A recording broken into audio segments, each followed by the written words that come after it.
Neste programa, nós vamos ver os principais aspectos estruturais dos tecidos musculares. E, para início de apresentação, vamos verificar o conjunto de tecidos que constituem um órgão ou uma estrutura. Vejam, aqui uma peça de amputação. Notem que foi passada uma faca e cortada esta peça. Vejam que, ao cortar, eu atingi vários tecidos que já foram estudados. Vocês podem ver nitidamente, se nós corrermos dos planos mais superficiais para os planos mais profundos, que, inicialmente, ao cortar, eu atingi a epiderme. A epiderme é um tecido pavimentoso, estratificado, queratinizado. Abaixo da epiderme, constituindo aqui um plano de clivagem entre um tecido conjuntivo denso, a chamada derme, abaixo dessa derme, e constituindo exatamente o tecido que vai permitir que a derme deslize, que a pele desliza sobre os planos mais profundos, está a hipoderme, um tecido conjuntivo frouxo.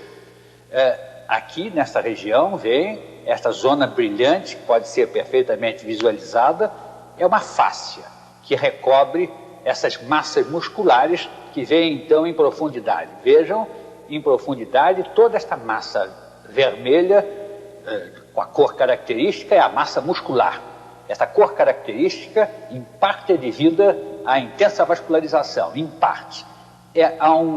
A existência nas fibras musculares de um pigmento, a chamada mioglobina, a qual é também responsável pela cor característica do tecido muscular. Notem ainda que, correndo por todos os campos, nós podemos ver nitidamente áreas delimitadas por essas regiões mais claras. Essas regiões mais claras correspondem a traves conjuntivas que delimitam conjuntos de feixes musculares, que delimitam músculos. Vejam, caminhando mais para o centro, osso, e este osso nitidamente envolvido por uma camada de tecido conjuntivo que eu posso destacar, tem-se nitidamente a sensação da possibilidade de destaque, e esse tecido conjuntivo é o periósteo, que envolve externamente o osso, constituído por fibras e por células essas muito importantes. Notem a peça óssea, essa peça óssea é evidentemente um osso compacto, e aqui no centro, esta cavidade é a cavidade medular do osso, cheia de medula óssea, que ocupa, seja ela a medula óssea hematogênica, seja ela a medula óssea amarela não hematogênica, que ocupa esse osso. Já nesta outra fotografia, vocês podem ver um aspecto diferente. Foi dissociado o músculo.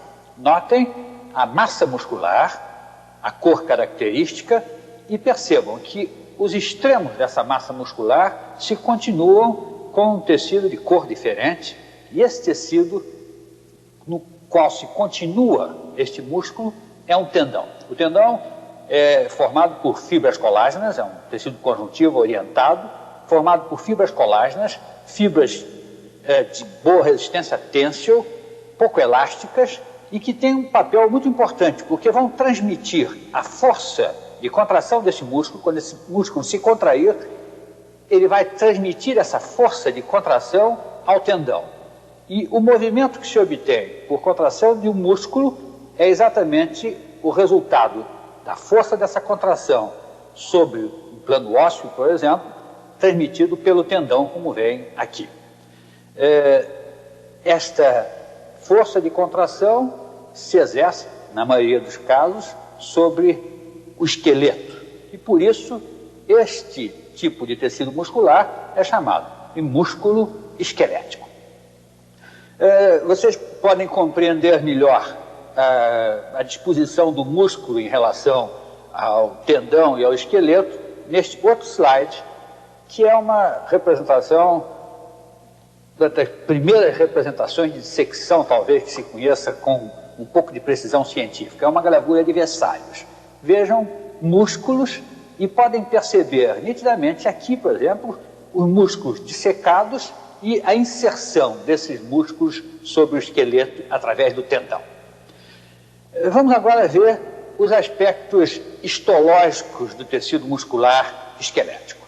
O primeiro slide que nós vamos observar é um slide em que foi cortado uma massa de tecido muscular esquelético em corte longitudinal. Vejam, cada uma dessas estruturas que estão vendo aqui é uma fibra muscular. Então, o músculo é formado pela união de fibras musculares. Cada uma dessas fibras é envolvida por uma atmosfera de tecido conjuntivo.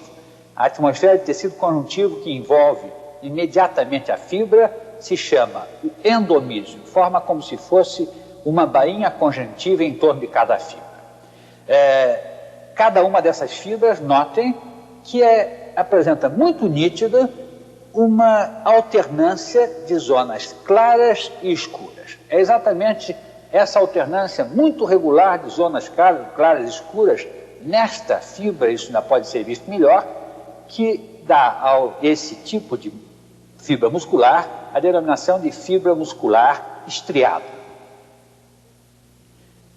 Essa estriação é tão nítida que já há 300 anos atrás chamou a atenção de um dos primeiros observadores de uma fibra esquelética. Esse desenho é um desenho feito por Leeuwenhoek, utilizando aquele tipo de microscópio extremamente simples que eu já mostrei num programa anterior, em que pode-se ver nitidamente a estriação transversal que caracteriza a fibra esquelética. Vamos agora observar as fibras em corte transversal. Foi feito um corte transversal. Em vez daquela imagem longitudinal que nós tínhamos, nós fizemos o corte transversal. Cada uma destas áreas é uma fibra muscular. Vejam aqui uma, aqui outra, aqui outra. Estas porções que estão aqui constituem o tecido conjuntivo que envolve diretamente as fibras e que se insinua entre essas fibras, e que é um tecido conjuntivo muito importante, porque através desse tecido conjuntivo vão caminhar vasos sanguíneos e nervos que devem atingir as fibras. Notem que cada uma das fibras apresenta em seu interior um pontilhado. Este pontilhado corresponde ao corte de estruturas que podem ser consideradas quase como unidades histofisiológicas dessa fibra. Cada um desses pontos corresponde ao corte transversal de